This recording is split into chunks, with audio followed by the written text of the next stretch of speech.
Welcome back to Tar Heel Town with your host, Camille.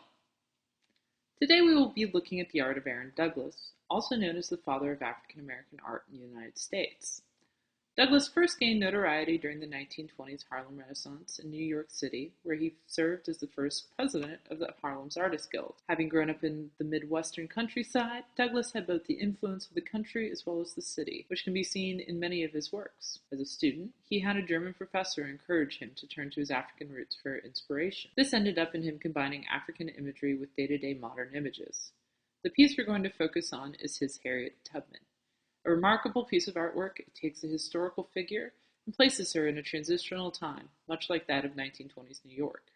By using a combination of historical and contemporary African American figures, Aaron Douglas breaks away from the traditional Victorian style to create a new visual and cultural identity during Harlem Renaissance. For those listening who may be unfamiliar with the Harlem Renaissance, let me give you some background.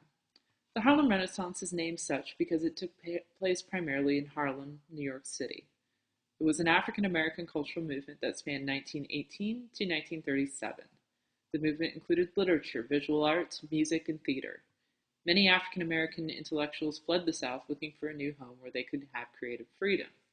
Not only was amazing art, literature, and music created during this time, but it marked a breaking away from traditional Victorian values and culture. Harriet Tubman, the title and subject of this work, was an important figure in the Underground Railroad. As a young enslaved woman living in Virginia, she married a free man, which in turn inspired her escape to the North to become free. Once her freedom was secured, Harriet returned to the South to rescue family and friends. In her time in the Underground Railroad, Harriet successfully rescued over 300 people. In Douglas's depiction of Harriet Tubman, she is victorious, breaking the chains with her fists in the air. People from all walks of life and centuries surround her. A man to her left in chains raising his hands to her. A child on the right. A man with a spear. A man reading. Men and women carrying heavy loads on their backs.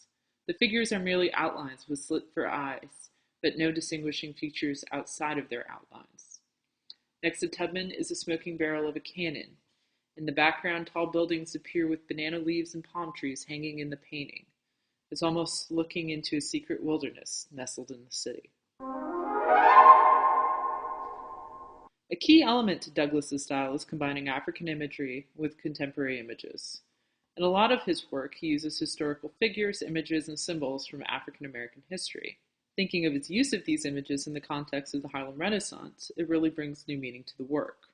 For example, in the Harriet Tubman piece, he uses her, a huge symbol of determination and freedom. He amplifies this fact by showing her breaking the chains on her wrists and holding them victoriously above her. He uses other images of slavery, such as men in chains, figures bent over carrying huge loads on their back. The other side of the painting shows the progress of society, men and women reading against tall buildings.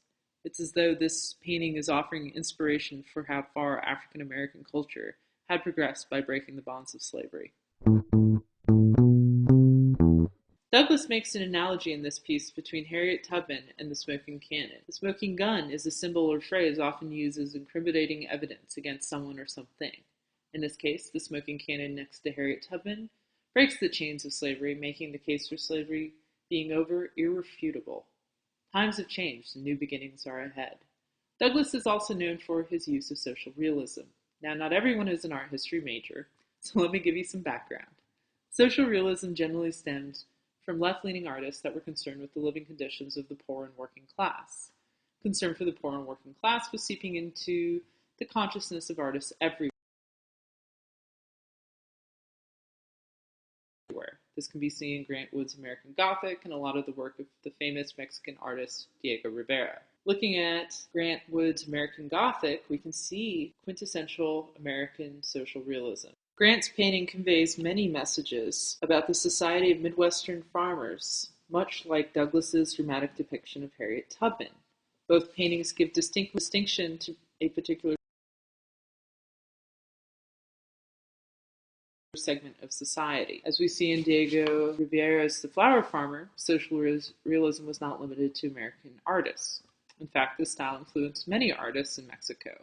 Diego Rivera is known as muralist and famous for many of his portrayals of Mexican peasants and farm workers. Like with Douglas's work, Diego Rivera portrays the physical form of the native farm workers.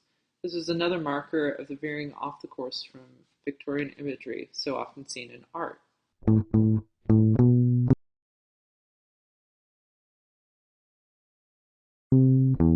By using the social realism in his work, Douglas was able to give a cultural identity to African Americans in art, meaning prior to him, few had really portrayed African Americans the way he did.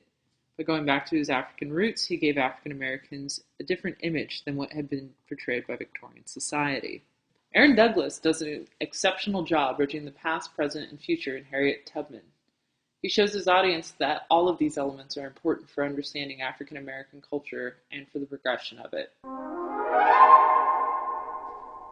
Thanks for joining me today on Tar Heel Town's blog.